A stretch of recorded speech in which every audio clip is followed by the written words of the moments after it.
Get ready to be wowed because 4 awesome creators teamed up for videos showing you how to make teacher appreciation gifts with your Thunder laser.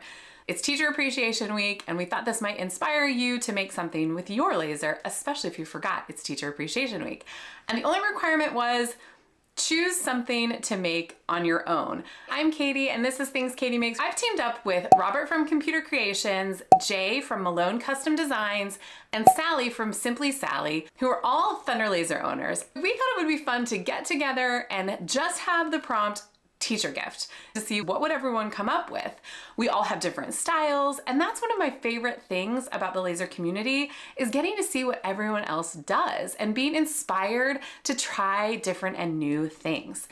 I really love to work with acrylic, so I created acrylic rulers, and I love the way that they turned out.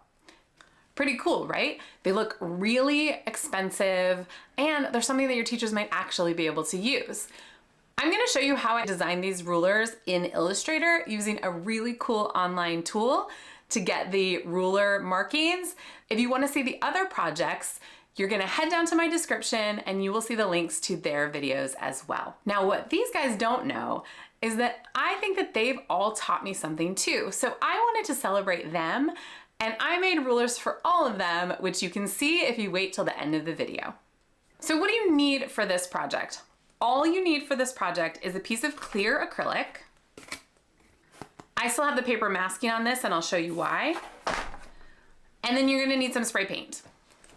I really like the Montana Black formula. It's really simple to use. I am not a great spray painter. I'm a little bit impatient, and I don't always do the nice smooth strokes that I should, and this tends to cover up a lot of my mistakes. You'll also want some sort of dry brush. I like using just these little stiff bristle brushes to clean out the engraving. And then you may want to have some Novus 1 cleaner on hand, just in case you get any smudges and you want to really clean that up. I always have this on hand to use with my acrylic projects.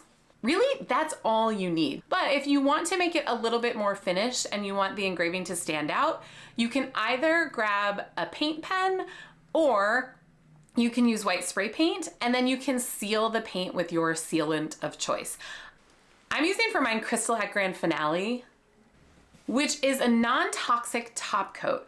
I love this product because it is really, really easy to use, and because it's non-toxic, I can use it indoors instead of using a UV resin where I need to use PPE or an epoxy where I would really need a much better vented room. So the first step that you are going to do in this project is you are going to take your clear acrylic and you're going to remove one side of the masking. If you already have masking removed, you'll want to mask one side just so that when you set this down to spray paint it, you're protecting the surface of that acrylic. So you'll spray paint the side that'll be the backing side.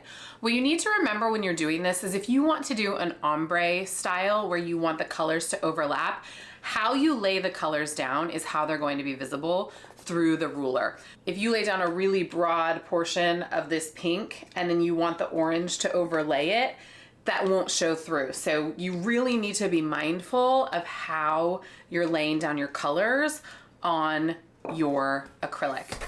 Then you're gonna wanna let that dry overnight, 24 hours for that to dry before you put it in your laser. If you plan to fill the engraving with a paint pen, you'll wanna mask it again on that painted side. If you plan to spray paint it again, you don't need to mask that side. So that's a personal preference based on what you want to do and how you want to attack that. If you wanted to do a color other than white, you might not want to spray paint over because it might show through some of your colors. So you might want to just mask that again so that then you can use that for your paint engraving. And with the spray paint being totally dry, you should be fine to just use your regular paper masking and you're good to go.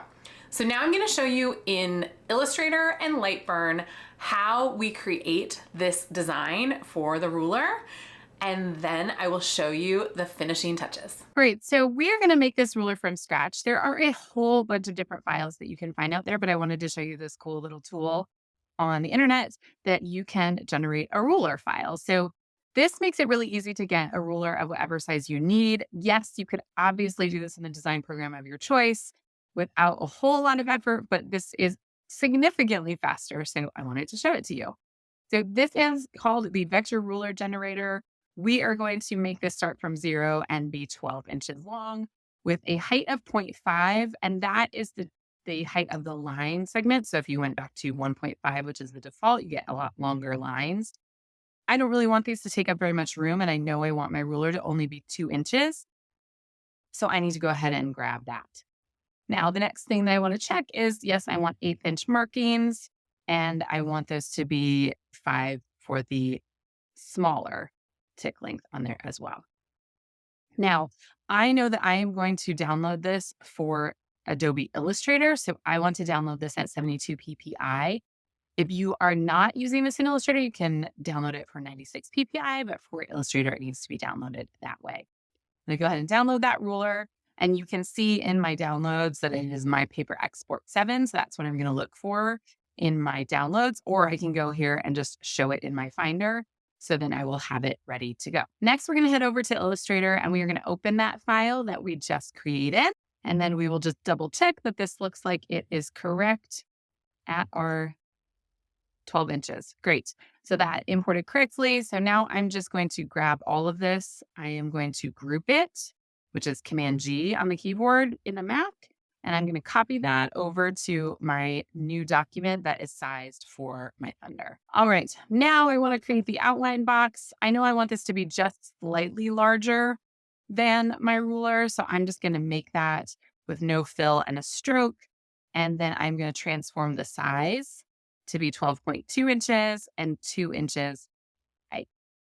Then I will grab, I also want to round the corners a little bit. So I'm going to drag those little corners in. I just want it slightly rounded.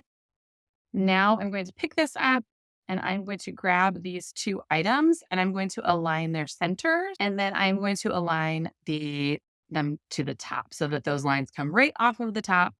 And that is ready for me to start adding my text. Now I am going to grab my text box and I'm going to make a text box as large as the area. I'm going to delete out the text so I can choose my font.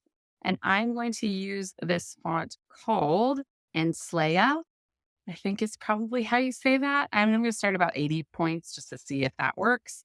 And we are writing Mrs. Torney Rules.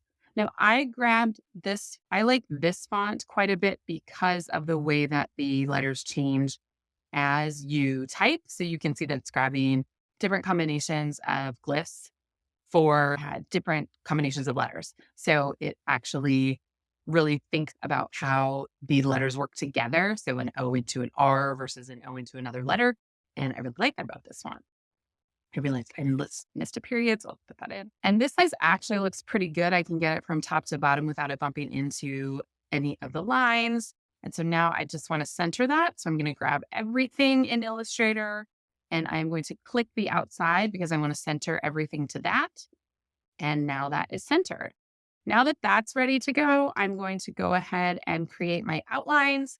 And I am going to Pathfinder merge those items so that they will not have those weird engravings in the breaks. So you have to make sure that you do that so that you don't get those weird, funny engraving lines. All right, the next thing that I want to do is I want to add some cute little elements to the sides of this. And I have a bunch of fonts that have some really fun alternates in them. So if you are working on a Mac and you have any of these fonts that have these fun extras, you can actually go into your font book and you can scan for everything that's in that font, which is just kind of awesome if you're looking for anything specific. And if you grab a font that has some doodles, like this Ink Bandit font, it's really helpful if you're just looking for some little extras to add. Oh, this is perfect. So the squash extras is what I want to grab. So you can see this is the A, B, C, D, E, F, G. So we're just going to grab some of these little hearts and add those. I think those will be really cute with what I'm doing. Okay, we know that this is the squash extras is what we are working on now. So we're going to grab that squash extras and start typing until we get to the one that we want. Once you're in here, you can also see the entire font. If you go into the type glyphs menu, and you can see your entire font. So you can open that up And you can see here in squash in the extras.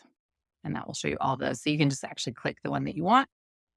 Right, so you grab that little doodle, and I actually like this one as it is. So I'm going to go ahead and create my outlines here. And then I am going to copy this, Command C, and I'm going to paste it. And then I am going to flip it so that we can have it facing the other way on this side. So transform, reflect, and that's exactly what I want it to do. I'm going to start it from the edge, start this from the edge. I'm going to line those both up with each other. And now our ruler is ready to go. That's it. That's all we need to do in the design. Now it's going to head over to LightBurn, and I have already copied my ruler from Illustrator. So we're going to paste it into LightBurn. And I had changed the outline color to be red. That is the layer that I use for acrylic. So I had changed that to be red. Now I am going to make sure that everything else is the right settings to head over into the Thunder Laser. So I need to grab this and ungroup it first. It will always come over grouped when you copy and paste from Illustrator. And then I want to grab these different pieces individually to make sure they're all in the same line. So I'm going to actually highlight everything, and then I'm going to deselect my ruler portion by hitting the Shift key.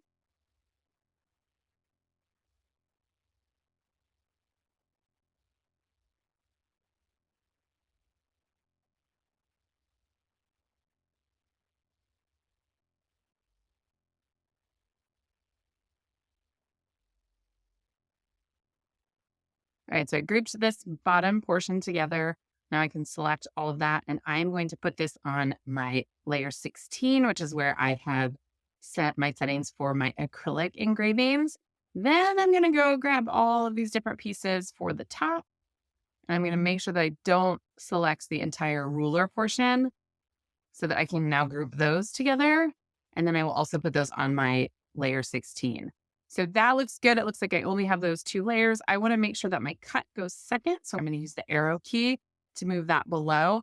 And then the piece that I need to do here is that I need to mirror this because I want to engrave on the side that I spray painted. So we're going to go ahead and mirror that using the reflect tool. And that now is ready to go. So I'm actually going to change my settings slightly because I want to get a slightly deeper engraving. So I'm going to slow it down just a little bit to 400, and I'm going to up my power just a little bit as well to 25. Actually, let me make it 22 with a drop of 18. And that is good to go. I am ready to send that to the laser.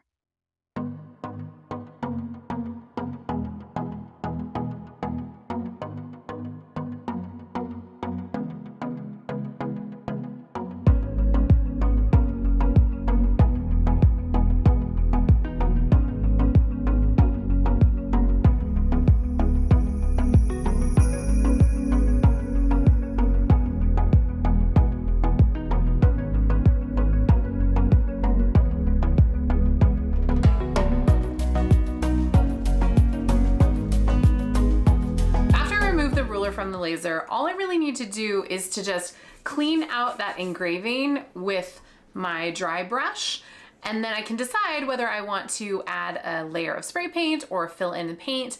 I didn't mask these, so I would probably do spray paint on these, similar to this other one that I'm going to show you. And then I need to wait another day if I use that spray paint, and then I can add my Crystalac, which I will show you how I do that. It's really simple. Just apply with your fingers. And it's no muss, no fuss. Well, maybe a little muss, but no fuss. And then they are good to go. That's it. Super simple, really great project to do. What do you think? Is this a project that you might want to tackle? Do you want to know other ways that you could do this? You could sublimate on that clear acrylic and then put a white backer on. There are a lot of things that you could play with just using clear acrylic. It's one of my favorite things to have on hand. White, black, and clear, and you can do a whole lot with just those. I hope that you enjoyed this. But I know that you're gonna enjoy those other creators' projects as well. So you wanna head down to the description and find those projects from Sally from Simply Sally, Robert from Computer Creations, and Jay from Malone Custom Designs. If you haven't yet joined the Laser Maker School Facebook group, we'd love to see you there, where we talk all things lasers. We talk about projects, inspiration, business, productivity, and we talk about all of this in real time over in the Facebook group Laser Maker School, which you can find the links to down in the description. I hope you'll join us there. And I think that you're probably thinking about sublimating on acrylic. So if you loved this project, you're gonna wanna head to this one next.